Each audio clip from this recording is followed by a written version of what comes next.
4వ అధ్యాయంలో కొన్ని విషయాలు ఉంటాయి, నేను చెప్తాను, మీరు తర్వాత వెళ్ళి చదువుకోండి.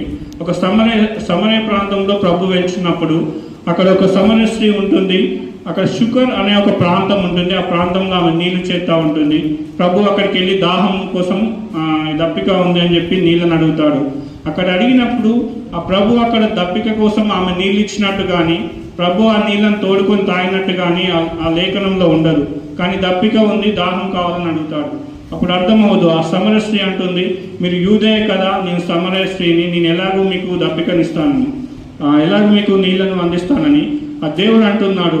అనుండొచ్చు, మేము అన్యజనులము, మీరు దేవుని బిడ్డలు, మీరు యేసుక్రీస్తు ఒక ప్రాంతానికి చెందినవాడు, ఒక వర్గానికి చెందినవాడు అనొచ్చు.